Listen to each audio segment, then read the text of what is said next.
Huh. I just realized it's been an awfully long time since this channel has had some real proper Bionicle-related content. Never fear, citizen. Huh? Shmulonkus is here to save the day. Oh god, not one of these again. Huh?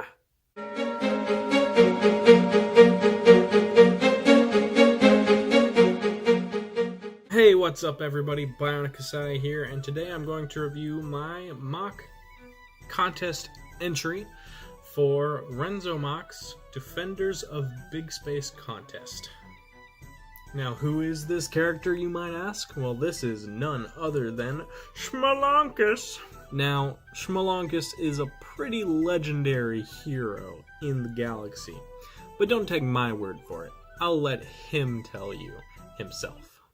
One time I saved this lady's cat from a tree, right? And she just goes like, "Whoa, my cat! Put him down, you fiend," whatever that means. Pretty sure I saved that poor cat's life that day. And ever since that fateful day, Shmulonkus has been doing his deed as a hero. Now, what is Shmulonkus, you may ask? Shmulonkus is a Dibblemunkus, and the Dibblemunkus species comes from the planet Trillicus.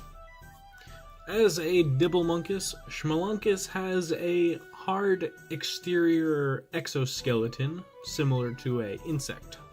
As you can tell, he is also a one-eyed Cyclops type of creature, with a large mouth for eating and pleasing his adoring fans. Now let's take a closer look at Shmulonkus, the hero. Getting an up-close and personal look at Shmulonkus, as you can see, he has a very well-armored torso, with his natural exoskeleton providing his armor. This particular Dibblemunkus's colors are yellow and black, but they can either be yellow or a lime green color. The lime green colored Dibblemunkuses are traditionally female.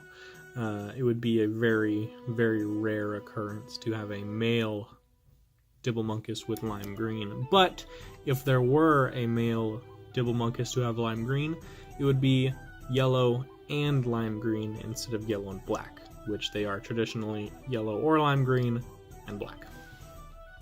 Now, Shmulonkus doesn't have any weapons. He would probably just use a traditional blaster, but he does have some extra little bits of armor that he does add on if he is going into a fight.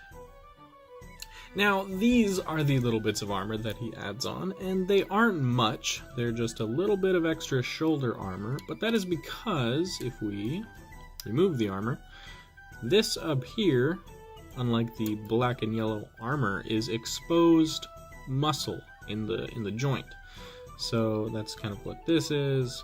And then, if there's gray, that would be also exposed muscle. So he puts this on his shoulders, which is some of the more exposed points on his body, to protect them and, help deter any damage that might come his way in those weaker areas. Now, with such large mouths, the Dibblemunki obviously love to eat. And what is Shmulonkus's favorite food of all? Sluptarians. Now let's get on to Shmulonkus's articulation. Take that out of your mouth.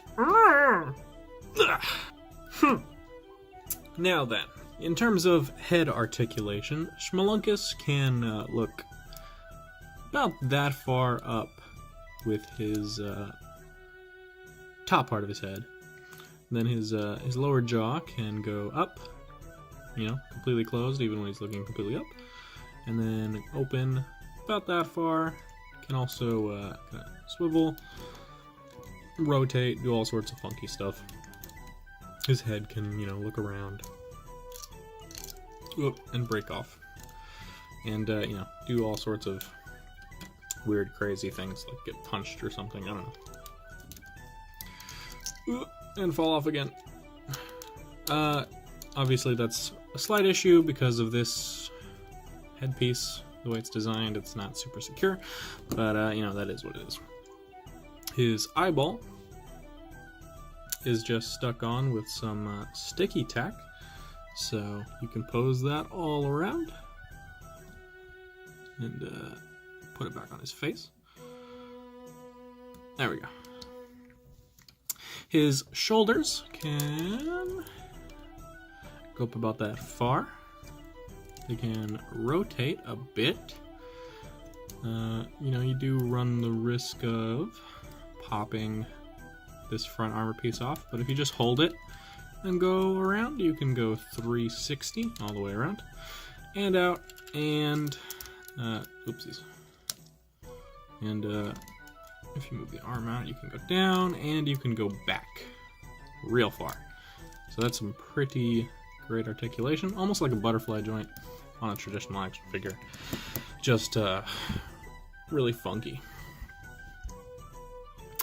So his what would be his normal shoulder can go about that far forward normally, that far back, but then with the combination of the shoulder joint, it can do better.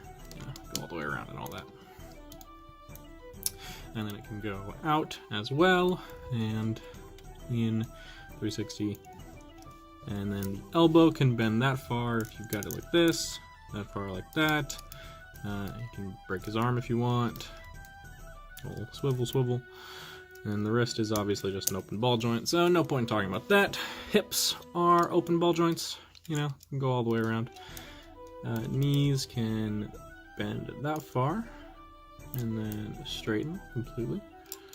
And then, oopsies, the secondary knees can go, you know, all the way back, and then that far forward. And then the ankles are open ball joints, so again, nothing too special there, nothing real worth mentioning. It's just, you know, pretty traditional bionicle articulation from that point on. So yeah.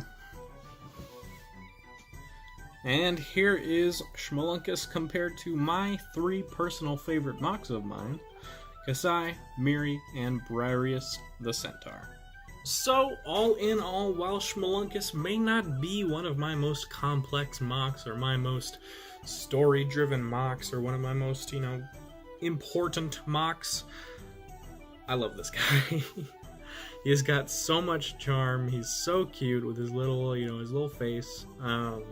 Originally, he was just gonna be like this, and you know, that's whatever, you know, it's but then as soon as you put this on, it just completely changes the Moc and just makes him so cute, and I love him. I'm so happy with him. Yeah, I love his voice. I love filming this video, you know, coming up with ideas for him, the funny names, you know. But so yeah, that is Shmulonkus, and that is my Renzo Mocs Defenders of Big Space contest entry. I came up with the name and I couldn't remember it for a second. Yeah, the Renzo Mocs Defenders of Big Space mock contest entry. I'm not expecting to win, you know, but I have high hopes, and I think Shmulonkus deserves it. So, thank you everybody so much for watching, and I'll see you guys whenever we find out who won.